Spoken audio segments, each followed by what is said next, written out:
Well, seeing how last week we lost our internet connection about 2 minutes in.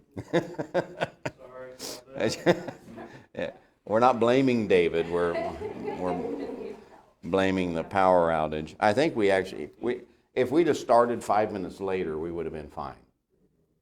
So y'all need more prayer requests. Because they were resetting some APs and things of that nature from the power outage. But, you know, we've actually been dealing with that power outage all week. So a lot of things happen. So because of that, I'm going to do a little bit more review than normal in Daniel chapter 11, just so that we can, for our sake also, but also for the people that we're watching and that are watching, that, you know, they can kind of get caught up and get on the same page with us. All right, so Daniel chapter 11, we're actually looking into this chapter, and it's speaking about the different kings of the north, kings of the south, and so as we look at this, we said last week that this is actually the most precise prophecy in all of Scripture. And when you take Daniel chapter 11 side by side with history, it just unfolds. It becomes an amazing picture of our world history. You can actually go through history books and trace everything that's happening here. And so as we said, you know, in verse 1, we learned that this is not Daniel speaking. This was the messenger from chapter 10. And who did we say that was? Jesus. All right. So, Steve, did you check that out? I did. Okay. All right. We on the same page? Yes, sir. All right. Just want to make sure. And again, you know, there are some different opinions on that. But my opinion is, if you look at that comparison, it's pretty clear that that was Jesus speaking to Daniel. So, therefore, that's the same individual, the same messenger that is speaking here in chapter 11. So as we look at this, you know, we began looking at the four kings in verse 2. So these four kings that we speak of were kings from history. So they would have been known to Daniel for the most part, but we had Darius the Great. And so just to go through these quickly again, Darius the Great reigned from 522 to 486 BC. Then we had Artaxerxes, love that name, the second, and he reigned from 465 to 425 BC, and he is actually King Ahasuerus from the book of Esther. So keeping that in mind. So it kind of helps us to lay this out and see who we're speaking of. And all of these kings had different names. Okay, we went over that last week. Different regions called them by different names, or they took on a title, as Artaxerxes was a title that king would acquire. So Darius also was one of those titles, because next we had Darius II, who reigned from 424 to 404 BC. And he was the son of King Ahasuerus, or Artaxerxes, and Queen Esther. So, you keeping all this straight? Because I'm barely keeping it straight. All right. And then after him, we had Darius III, who reigned from 336 to 330 BC. And he is the Persian king who was defeated by Alexander the Great. So all of these things, they come together here in the book of Daniel. And it's amazing how we can put that together with history and understand that this is not just a Bible story. These are true historical facts that were prophesied hundreds of years before they took place. Okay, so just keep that in mind. And then not only did we look at these four kings, we looked at the divided kingdom. So we understand that when Alexander the Great came in and he defeated Darius and he took over the kingdom, that after his death, when he was 33 years old, he reigned from 336 to 323 BC. Keeping all these numbers straight is amazing. But so after his death, his kingdom was divided to his four generals. And those four generals reigned in different regions. And so we had Ptolemy, who was given Egypt. And we had Seleucus, who was given Mesopotamia and all of the east. We had Antiochus, who was given Asia Minor. And then Lysimachus, who was given Thrace and Greece. And again, more leaders, more historical figures that you can go and trace. And you can see this. So it's not, again, I say it, it's not just a Bible story. So many people say, oh, well, it's all just made up stuff. How is that even possible? All right, and again, we got into more detail last week, but I'm just kind of laying this out here. Then we looked at the wars of the kingdom. Because what happened with these 4 generals when they took over? They were all given power over these different regions, these different nations, and what did they want? More power. So they start fighting each other, and they start going to war with one another. And Ptolemy, he builds this great Egyptian empire and just tries to devastate people. And then, they're just back and forth and just amazing stuff. And so, again, I'll leave you to study that throughout history. So we saw that divided kingdom. And then we saw a glimpse, if you will, of Israel fighting these kingdoms. Because as we mentioned in verses 13 and 14, where it mentions the robbers of thy people, speaking to Daniel, he must be speaking of the Israelites. And so these people are coming to avenge the robbers of his people. And this was giving us a reference to the Maccabean revolt. And we actually read some of that from the book of Maccabees last week. So how many of y'all rushed out to try to find that? Yeah, I didn't think so. But anyway, all right. So anyway, we're going to look at some of that in more detail this morning as we continue in Daniel chapter 11. So we learned last week that this is the most precise prophecy in the Bible. We learned that it's literal history. So it continues to unfold as we go through this chapter. And we're actually now down to verse 15. But we're going to look at some more details of these figures, and I want you to notice here in verse 15, beginning here, that we're going to see the fall of a king. Verse 15 and 16, notice what it says here. So the king of the north shall come and cast up a mount, and take the most fenced cities, and the arms of the south shall not withstand, neither his chosen people, neither shall there be any strength to withstand. But he that cometh against him shall do according to his own will, and none shall stand before him, and he shall stand in the glorious land, which by his hand shall be consumed. Okay, we're going to stop there for just a second, because I want you to know where we're at. So last week, we talked briefly about a man named Antiochus Epiphanes. And we mentioned him because we were talking about the Maccabean revolt. Well, what we see here, beginning in verse 15, is actually the conquest of his father, Antiochus the Great. So Antiochus the Great comes on the scene here, and he just begins killing people and plundering nations and just stealing everything, all the loot that he can gain. He just begins to decimate every nation that he comes into contact with. And so he would have come from that reign of kings that came in after Alexander the Great. So he's part of that line of those generals. And so again, with that, Antiochus would have been a name that several of them had. I believe there were 5 or 6 different Antiochus whatever. And so this is Antiochus the Great. So he would have been the first, if you will.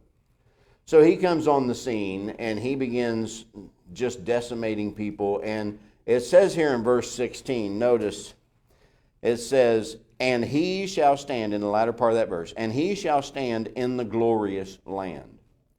So what do you think it's referring to there? Israel. Okay, so he's going to stand in Israel. He's going to conquer Israel. And notice, if you will, this is actually referring to his conquering of Judea. So this is a historical fact that Antiochus the Great conquered Judea and he conquered Israel. So you can trace this out. Look at verse 17. He shall also set his face to enter with the strength of his whole kingdom, and upright ones with him. Thus shall he do, and he shall give him the daughter of women, corrupting her, but she shall not stand on his side, neither before him. Okay, now this is where it gets interesting. So, Antiochus the Great has conquered Jerusalem, conquered Israel. He's conquered many other nations. But there's war all around him, and now he decides, I'm going after Egypt. Okay? And again, you can go and trace this in history. He decides he's going to conquer Egypt. However, at the same time, Rome is at war with a man by the name of Philip of Macedon. He's actually a descendant of Alexander the Great. You remember Alexander's father was Philip the Great. And so now this ancestor or this relative of Alexander is fighting with Rome, and he has some land in Asia Minor. He has some different regions that Rome was trying to conquer.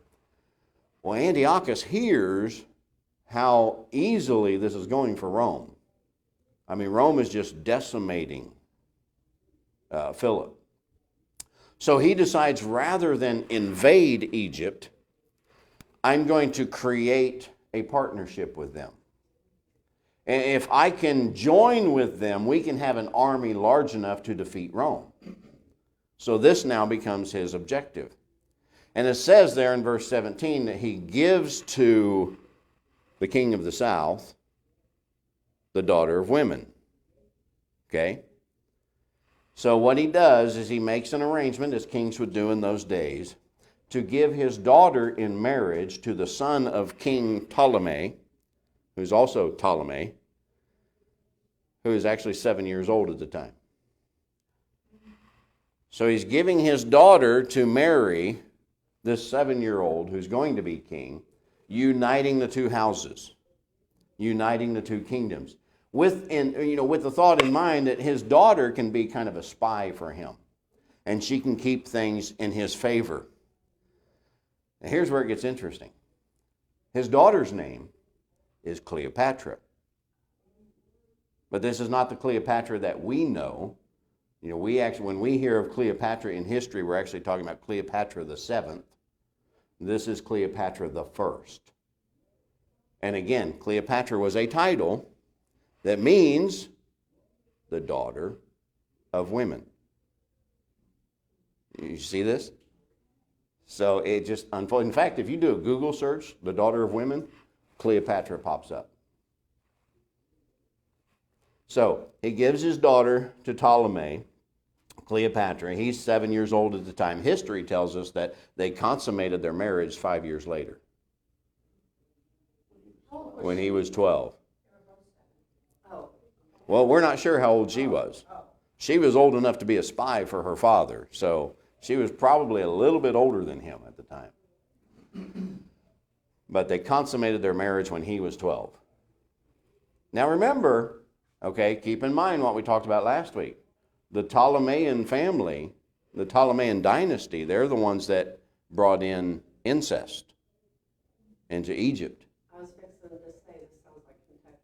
So, easy. So, for him to be married at 7 years old was probably not unheard of. We gave you the example last week of King Tut and how, he had a lot of physical disabilities because of the incest in his lineage, in his family tree that had no branches. So this is that family that he's now married his daughter into, and she begins that line of Cleopatra. So interesting stuff. So what ends up happening is she gets turned to the other side. Sound familiar? That happened with Bernice. Remember, we talked about them last week.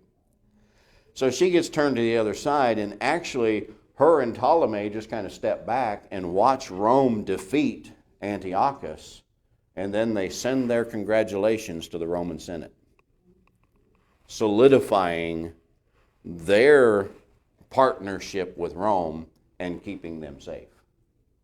So, I mean, this is just crazy stuff, and this is just all throughout these kings and all these nations that are fighting, and this is what we're seeing in the book of Daniel.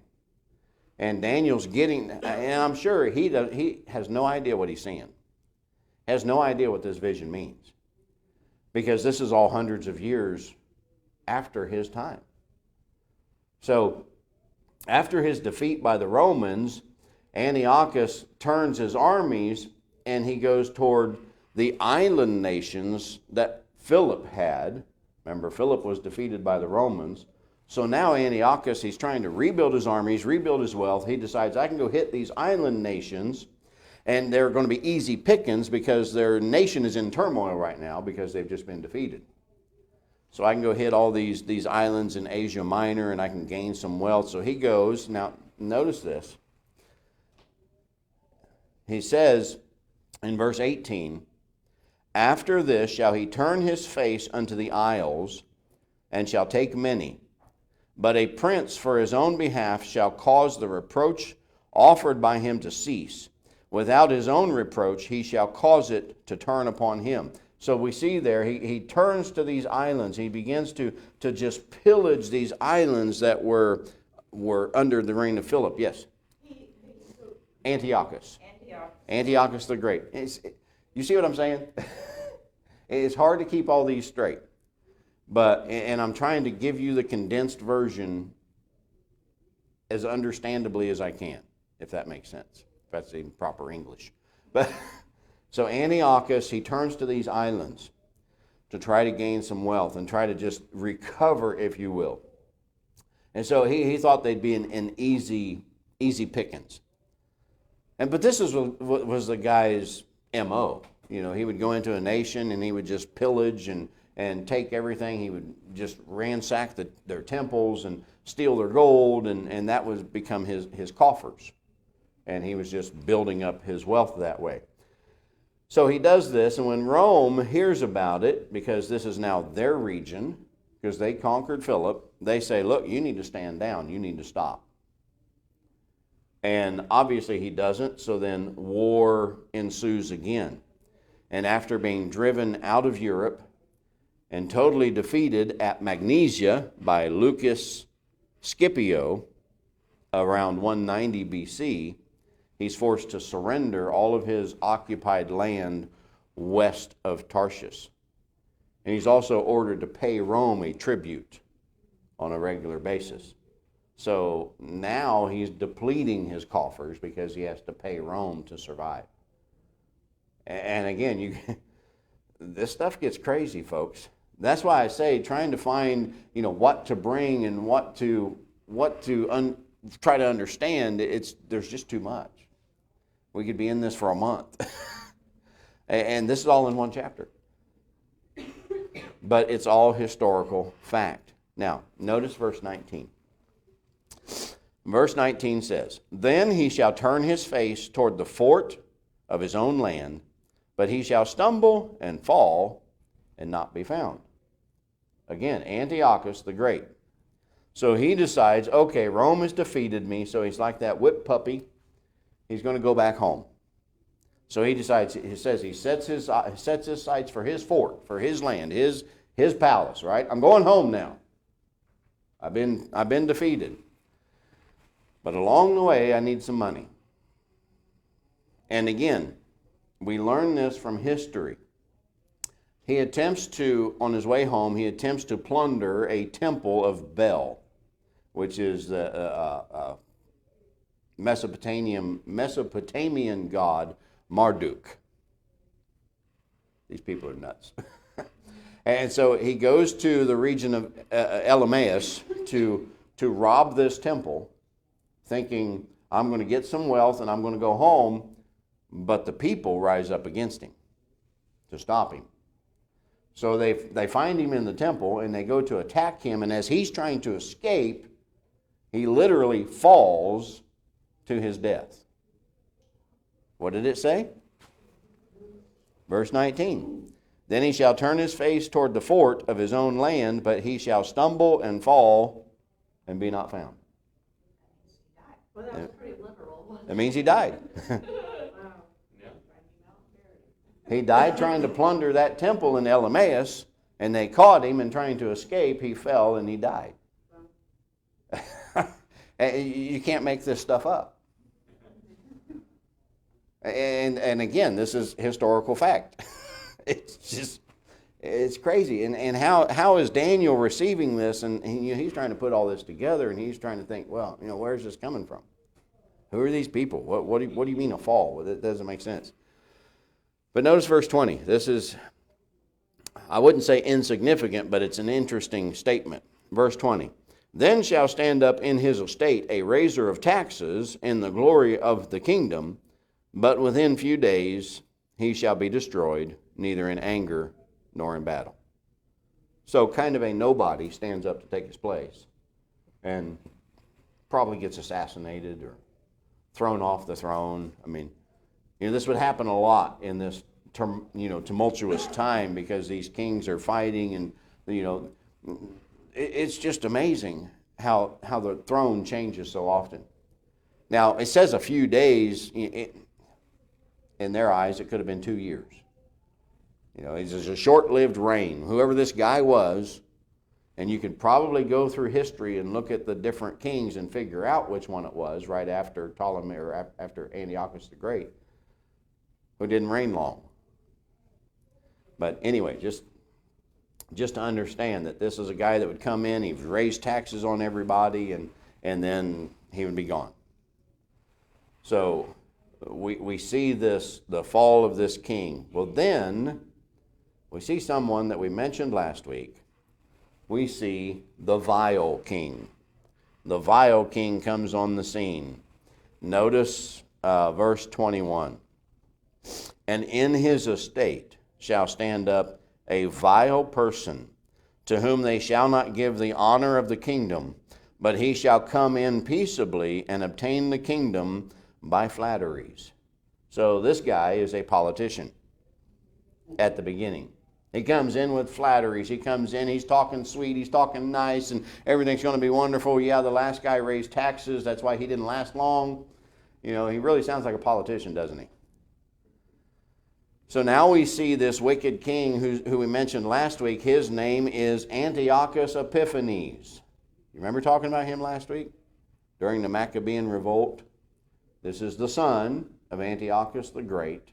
So now he comes in and he takes the throne. He's actually Antiochus the Fourth. So, again, a lot of Antiochuses there. Now, he was able to take the throne because he tricked Rome. Because remember, Rome defeated Antiochus the Great, so now they're in control. And Rome would do this. They would have kings that they would leave in power so that they didn't have to necessarily control the region. And these kings would be under their authority. So they allowed him to be king because he tricked them into believing that he was next in line, when in reality it was his nephew who was supposed to take the throne. We'll get to that in a minute. So he takes the throne, and then while he's returning from a particular battle, he hears this rumor, and we're jumping ahead here, okay? He hears this rumor of his death. And so all the Jews hear that he has died, and so they begin to throw this great celebration. Well, he hears about this. So he returns and slaughters 40,000 Jews. And then sends a lot of other Jews into slavery. And so then he plunders the temple. Sounds like someone else we heard of. So, I mean, this was just their basic mode of operation. I'm going to slaughter you, and I'm going to steal your gold. So this is Antiochus Epiphanes now, and he kills these 40,000 Jews. He plunders the temple. He steals the gold, and this is about 168 BC. So, you can check that out. He stopped the sacrifice in the temple, and we mentioned this last week.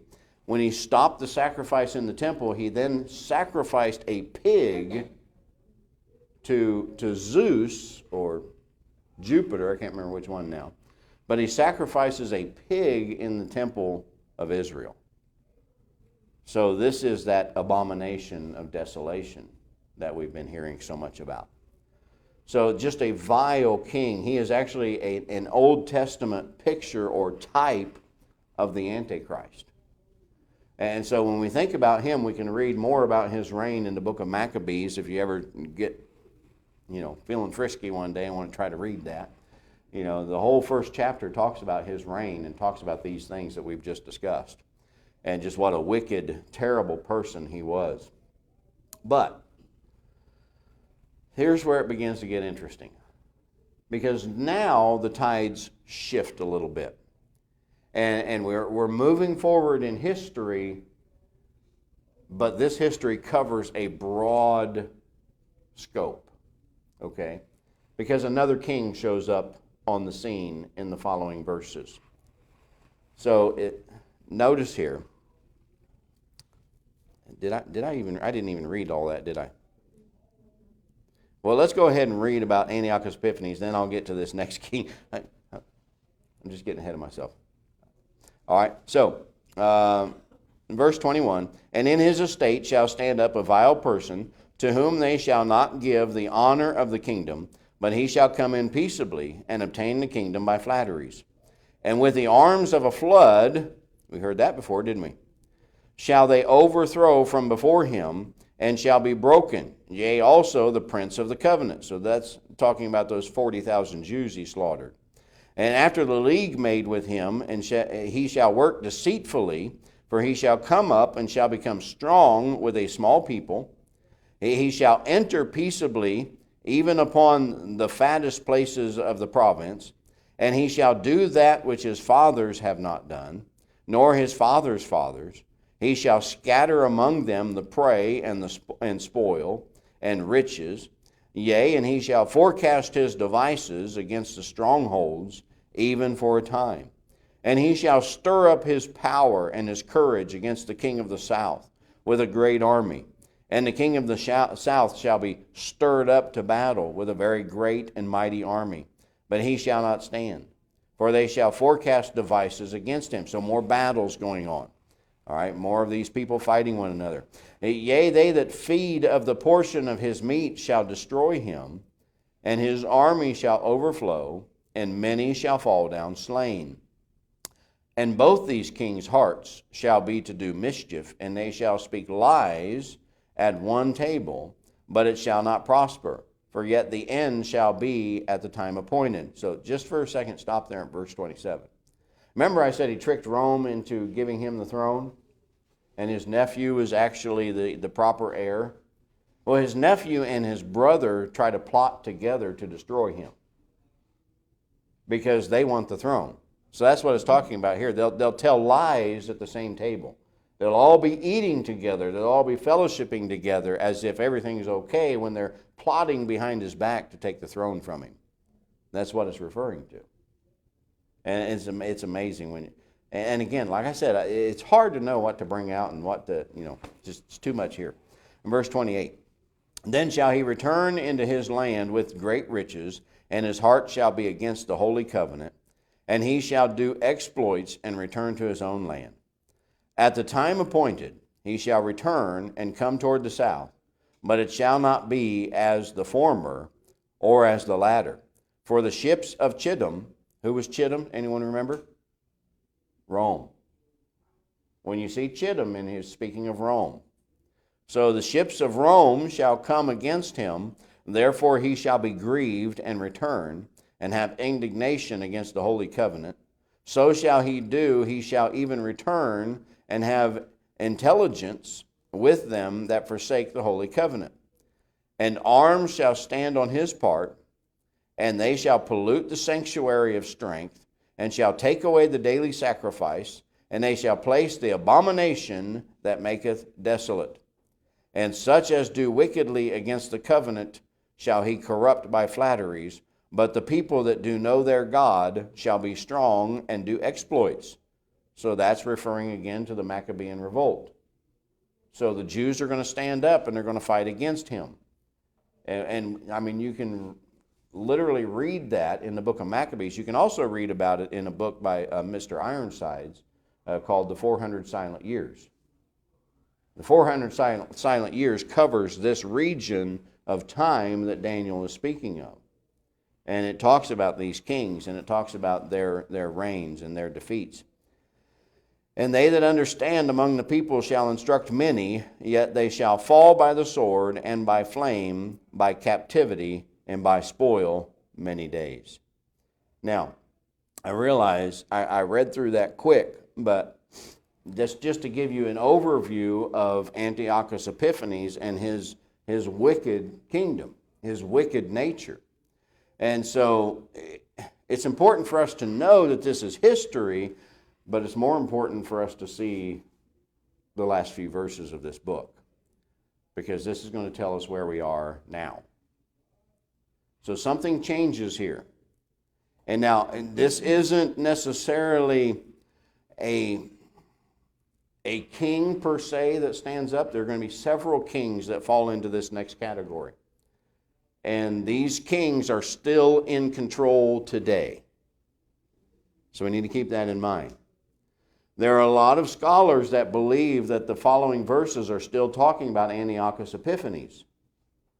But as we look at these verses, I hope I can explain to you why I believe they're not.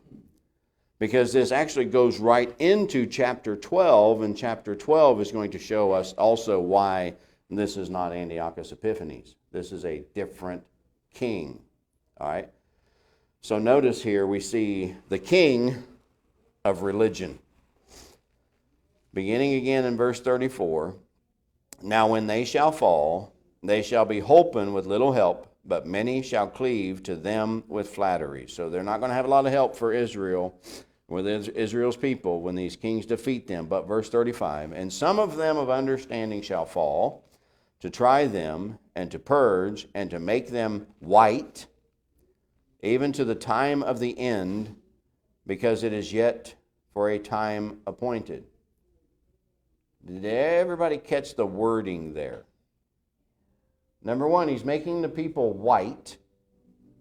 Well, where do we see people in white? At the end, right? So white represents the purity of God's people. But it also says right there at the end of this verse, even to the time of the end. Now this is a future prophecy, is it not? So we're getting a picture here of something that's going to take place in the end times. All right, so this is the king of religion. Look, notice verse 36 begins to describe this king. And the king shall do according to his will, and he shall exalt himself and magnify himself above every god, and shall speak marvelous things against the God of gods, and shall prosper till the indignation be accomplished, for that is determined shall be done. Now, boy, there's a lot in that one verse. So we're talking about the time of the end. And we notice here this king that comes on the scene, and this king, it says here, he will exalt himself. So the people aren't going to exalt him. He's going to stand up, and he's going to claim to be something he's not. Okay? What's that? It's a picture of the Antichrist. The Antichrist is coming on the scene, as we will see in chapter 12. But he's setting the stage here. So he exalts himself. Now, all right. Here we go. This is a picture of Rome, and you remember the image that Daniel saw, the statue, the golden head, and he went through the different kingdoms. What were the toes? Do you remember? The revived Roman kingdom. The toes of iron and clay. So that those toes were a picture of the Roman kingdom revived, but not as strong. Okay, they didn't have kings, they didn't have rulers, they had something different. So this is a mingled kingdom. So this is the region that we're in. We're at the toes now. We're at the feet of this statue that Daniel saw. And this is this Roman Empire. But the Roman Empire changes. Okay, so Rome is defeated, Antiochus Epiphanes. Rome comes in and takes power. Okay, now, when Rome took power, they exalted their leader and gave him a title. Well, he exalted himself, I should say, and gave himself a title. The title he chose was Pontifex Maximus. Pontifex Maximus means the great or chief priest.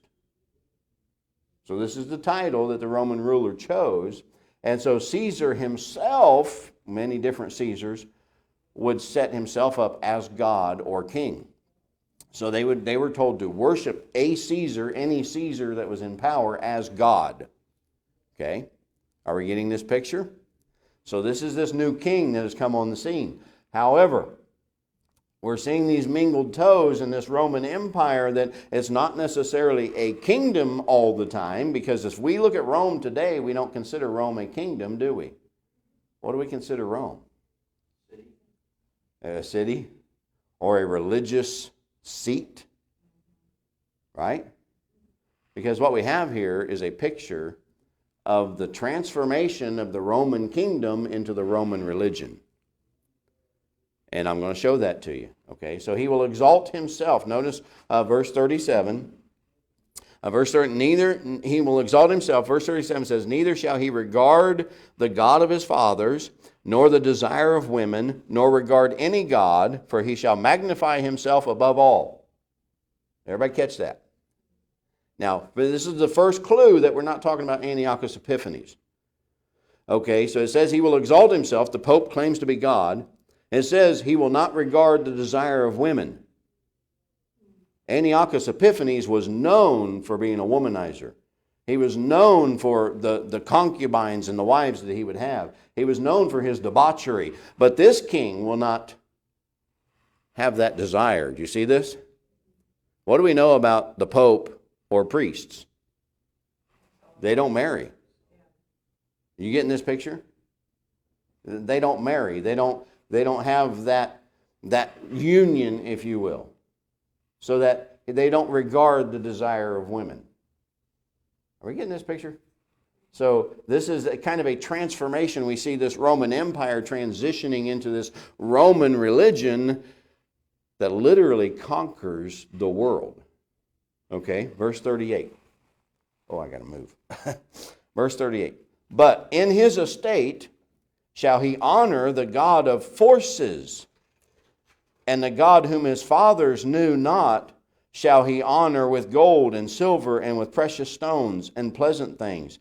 Thus shall he do in the most strongholds with a strange God, whom he shall acknowledge and increase with glory, and he shall cause them to rule over many, and shall divide the land for gain. Now, what do we know also about Rome and this Roman Catholic religion? They worship saints, many gods. All of these saints represent old Greek gods or Roman gods that they had down through the ages. They just changed the name to Saint Peter or Saint Jude or Saint whatever. And so they're worshiping all of these different forces. You see this?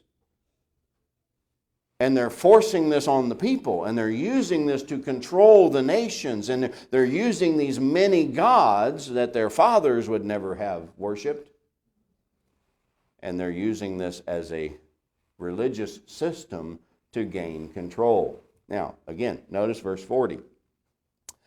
And at the time of the end shall the king of the south push at him, and the king of the north shall come against him like a whirlwind, with chariots and with horsemen and with many ships, and he shall enter into the countries, and they shall overflow and pass over. Notice here, at the time of the end. So this kingdom, this king, is going to reign from the time of Antiochus Epiphanes to the end. Are we getting this picture? Are we getting this time frame? They're still in power today. And we can understand that because we know the Roman Catholic system is still in power and has control. It says here, he shall enter into the countries. So many nations are controlled by this power, this king. Again, Rome has control over many nations by way of religion. They just control everything that they do. Notice verse 41. And he shall enter also into the glorious land, Israel, and many countries shall be overthrown. But these shall escape out of his hand, even Edom and Moab and the chief of the children of Ammon. Now, here's something to consider. It says he's going to enter the glorious land. So talking about Israel. So today in Israel Edom and Moab and the children of Ammon, they're all part of Israel. This is all just the Israeli nation, if you will. And it says they will not fall under Rome. But if Rome has that power, how does that work? Does anyone know how modern-day Israel works? They're actually divided into 4 separate regions. If you go to Israel, you're going to find the Jewish quarter, which is all basically what it is. The Jews all live in that quarter. You're going to find the Muslim quarter, predominantly Muslim, and most Jews aren't even welcome there. You're going to find the Coptic Christian quarter. These people hold to New Testament doctrines like the teachings of the apostles and claim to be apostles. And then you have the Catholic quarter. So they have a hold in Jerusalem. They have a hold in Israel. But Israel hasn't fallen to them. You see this picture? They're part of the system. They're part of the governmental control because they have power everywhere.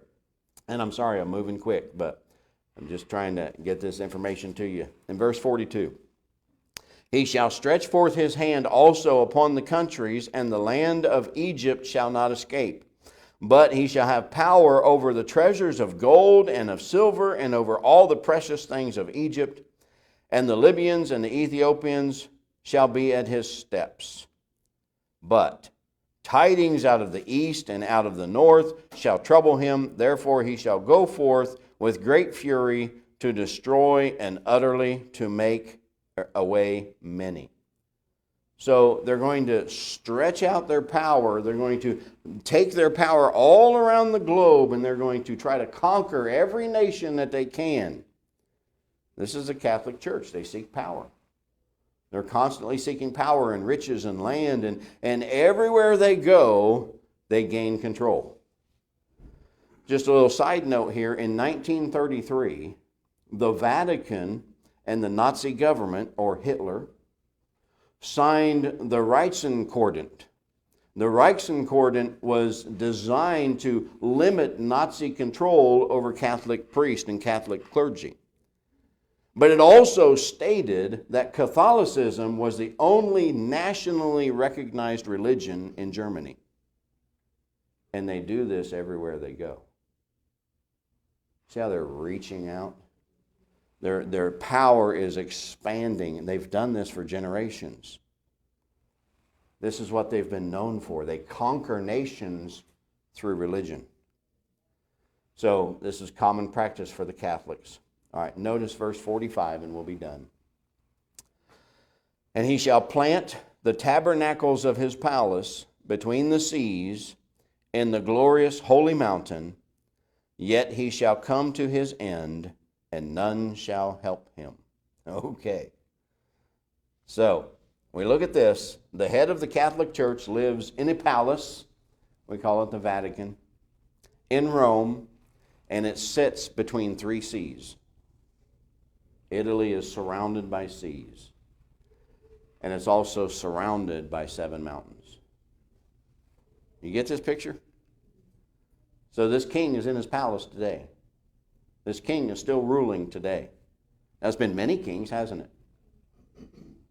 But he's still there. He's still in power. But there's coming a day when his reign will come to an end. And there'll be no one there to help him. Well, who's that king going to be? Who's going to end his reign? I think we all know. We're going to learn about him next week in chapter 12. But, and again, I'm sorry to just kind of shotgun all of that to you, but there's just too much here. It's hard to pick what to bring out. But I just wanted to give you kind of an understanding of chapter 11 and how it's building up to chapter 12, because chapter 12 gives us the end of the vision. And Daniel's literally seeing time that we're actually living in. I mean, when he sees this king that he's just described, this king of religion, we're living in this day. I mean, this is amazing stuff. Daniel actually saw our time period somehow, some way, because this continues until the end. Boy. Next week's going to be fun. All right. And again, a lot of information there, and I know it kind of came quick, and I hope you got good notes, but just keep praying, and go search this stuff in history, because it just follows Daniel chapter 11 in an amazing way, and it'll blow your mind sometimes. All right, well, let's pray. Father, we thank you today for this time, and thank you again for this study through the book of Daniel. And I know, Lord, it's a lot of information, just for information's sake, but it's setting the stage for what is coming next. And we're thankful, God, that you could look down the eons of time and know all of these things that were going to happen hundreds, if not thousands of years before they ever took place and before these people ever even existed. What an amazing God you are. And I just thank you that you even see us, that you acknowledge us in your plan. What an amazing God. Father, we pray you'd bless the services to follow today. Be with Pastor this morning. Give him the message that we need for our lives. In Christ's precious name we pray. Amen. God bless.